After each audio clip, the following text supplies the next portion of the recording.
We all wonder what happens when a mob boss retires for peace. Well, in this particular movie, he was rewarded with 22 bullets right to the chest. The only mistake that happened, he lived, and now they will not be able to. Charly Matteï was a legend in Marseille. For decades, he controlled the city's criminal underworld with a reputation built on fear, strategy, and absolute authority. And then, without warning, he stepped away. No explanations, no drama, just a clean break. 3 quiet years followed. He spent his days taking his son to school, cooking with his wife, and walking through the port like any ordinary man. Charly truly believed he had earned his way out. He trusted that the code he once upheld would be honored by the men he used to command. But codes are only codes until ambition crushes them. Charly returned to Marseille one sunny afternoon with his son, Anatoly. They paused at a street performer, a boy flipping knives for coins. Anatoly laughed, mesmerized by the motion. Charly kissed his forehead and left him there, safe among the crowd, and walked toward the underground garage. The smell of oil and concrete mixed with the faint tang of sea air. The coin slot blinked. Shadows pooled between the pillars. Men in masks moved silently, precise as a single organism. Gunfire erupted. Bullets tore through concrete and muscle. Charly hit the floor, spinning from the first round. The rain mixed with blood as 22 rounds tore into him, collapsing him onto the cold asphalt. The shooters stepped back, certain they had erased a legend. The paramedics counted the wounds. Surgeons pulled bullets into stainless basins. 22 entry points. The city assumed the story was over. 22 bullets were supposed to end him. One paramedic whispered. Instead, they started a war. Charly did not wake during surgery. He lay unconscious as the city learned of his fate. Every TV screen broadcast the same clip. Breaking news: Charly Matteï, former mob enforcer believed retired for years, was found shot 22 times in an underground garage. Doctors said he was in critical condition, but alive. The anchor said retired the way people say dead, but still walking. Across the city, Tony Zacchia watched from his penthouse. The TV cast shadows on his face. He did not blink or breathe properly, unable to comprehend how a man could absorb 22 hits and still be alive. He muttered, "You should have stayed buried, brother."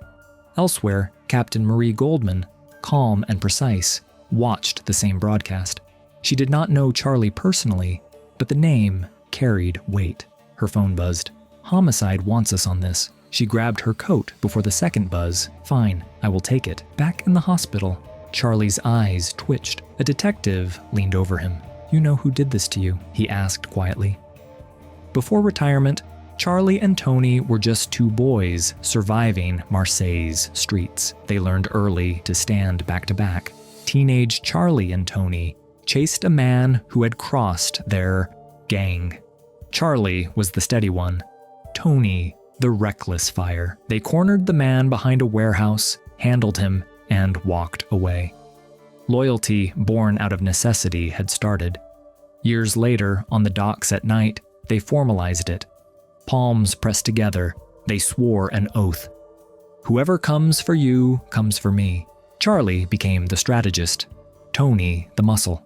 They climbed from nobodies to whispers of fear and respect. The first real revenge came swiftly. One of their recruits had been stabbed for refusing to rat. Charly and Tony found the man responsible, handled it in seconds, and left without looking back. Brotherhood and reputation cemented themselves that night. But cracks were forming. Tony resented how people listened to Charly more than him. Charly ignored it, believing loyalty would always win. And that is why the betrayal cuts so deep now. Marie Goldman had just seen the news. Her superiors frowned. Gangsters killing gangsters. they said. Let it go. Marie refused. Not on my watch, she said. Body cams, extra guards, hospital security. Everything tightened. The killers came anyway. A man in a white coat wheeled a cart toward Charlie's bed, calmed the nurse with a practiced smile, and raised a syringe. Marie's eyes were already on the CCTV feed. She had moved Charlie moments before. The fake doctor plunged the needle into an empty bed. He cursed, fired a warning shot into the tangle of tubes, and fled. Marie stayed in the corridor all night. Even the most careful killers make mistakes. She would not let him die. Tony Zacchia arrived at the hospital, smiling like an old friend. You need to rest, Charlie, he said, leaving a card. Call me when you want to forget this. It felt like mockery. Later, Karim and lawyer Martin moved Charlie to a safe warehouse. There, they cornered one of Tony's men. Tony planned it. He confessed. No mercy. Karim spat the name, the brother he trusted more than anyone. Charlie's eyes darkened. Tony Zacchia was no longer just a rival. He was the enemy.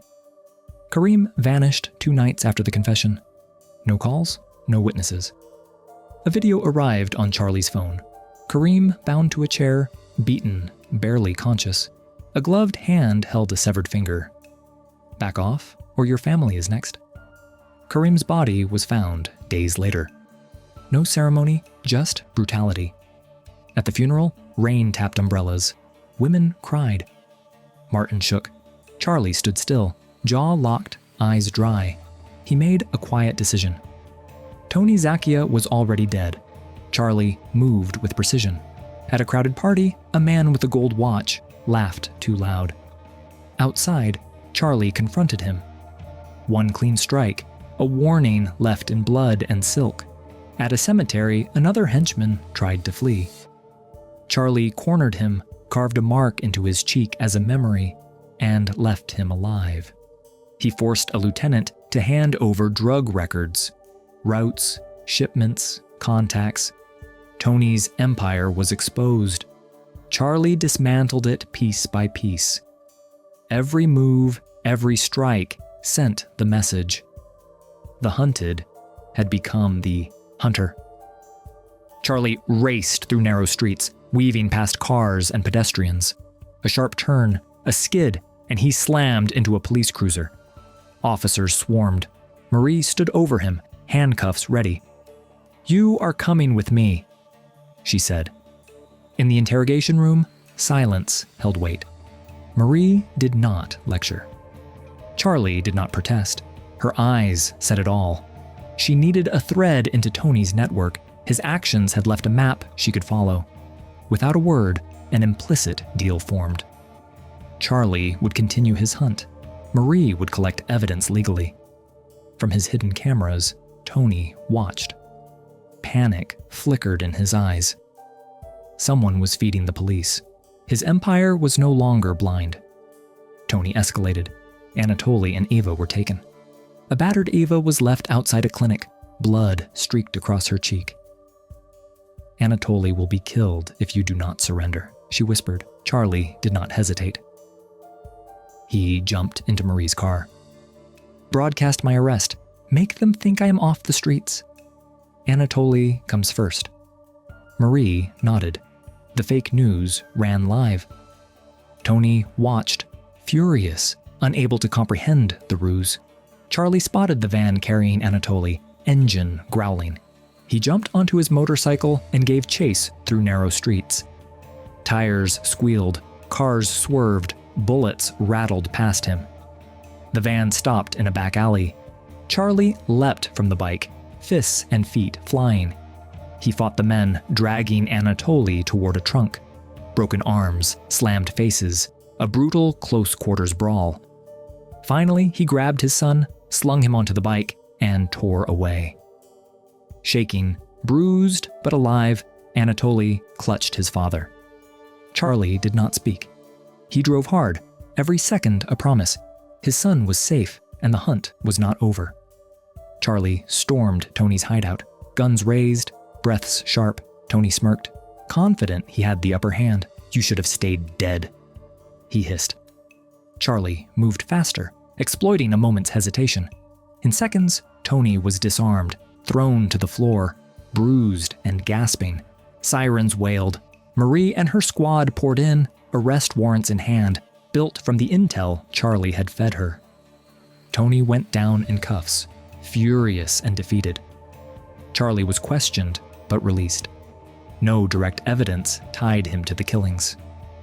Later, in a deserted lot, Martin, pale and trembling, admitted he had deliberately missed the execution. Charly let him walk, eyes cold but silent. Weeks later, Charly walked along a quiet beach with his wife and children. The sea shimmered, the city behind them calm. He watched Anatoly play in the sand, Eva laughing nearby. No fanfare, no speeches, just the soft rhythm of waves. He had survived 22 bullets, faced betrayal, and dismantled a criminal empire. For once, the world was quiet and his family was safe. A man can leave violence behind. The world might not always allow it, but sometimes you do what you must to live the life you chose.